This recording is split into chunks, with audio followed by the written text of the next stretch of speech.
বেশি সম্মানিত যেই দরজা, যেই দরজা দিয়ে অধিক সংখ্যক মানুষ কি করবে, জান্নাতে প্রবেশ করবে, সেই দরজার কথা বলছেন। তাহলে প্রথম কি শর্ত কি? ইন্নাল্লাযীনা আমানু, যারা ঈমান এনেছে, ওয়া আমিলুস সালিহাত, এবং যারা নেক কাজ করেছে। ঈমান আনতে হবে, নেক কাজ করতে হবে, তাদের জন্য আল্লাহ তাআলা সুসংবাদ দিবেন, কানাত লাহুম জান্নাতুল ফিরদাউস নুজুলা, তাদের জন্য রয়েছে জান্নাতুল ফিরদাউস। তাহলে কি সুসংবাদ না? এই সুসংবাদ কি আল্লাহ তাআলা অন্য কাউকে দিয়েছেন? অন্য কাউকে দেন নাই।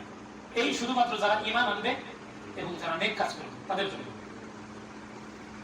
হাদিসের মধ্যে এসেছে, আল ঈমানু বিদউন ওয়া সাবউনা শু'বা ফাআফদালুহা কাওলু লা ইলাহা ইল্লাল্লাহ ওয়া আদনাহা ইমামাতুল আযা আনিত তরিক।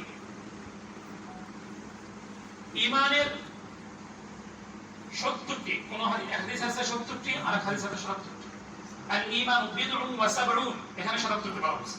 বিদউন ওয়া সাবউন,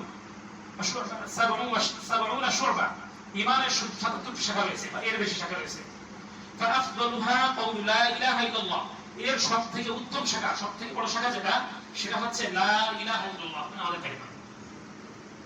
ওয়া আদনাহা, এবং সর্বনিম্ন যে শাখা ইমামাতুল আযা আনিত তরিক, সেটা হচ্ছে মানুষের যাতায়াতের রাস্তা থেকে, মানুষের যে চলাচলের রাস্তা, সেখান থেকে কষ্টদায়ক বস্তু সরিয়ে দেওয়া। ঈমানের যে 70 বা 77টি বেশি শাখা রয়েছে, সেই শাখার মধ্যে সর্বোত্তম শাখা কোনটা?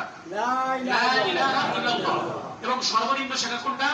যে মানুষের চলাচল, মানুষের যাতায়াত করে এমন রাস্তা থেকে মানুষের যে কষ্ট হয়, এই ধরনের কোন কষ্টদায়ক বস্তু সরিয়ে দেওয়া। হতে পারে সেটা কোন কাটা, হতে পারে সেটা কি কলার সিগলা পড়ে আছে, একজন মানুষ যাবে, সেখান থেকে পিছলা খেয়ে পড়ে যেতে পারে। তাহলে আমি যদি সেখান থেকে কলার সিগলাটা সরিয়ে দিই, তাহলে সে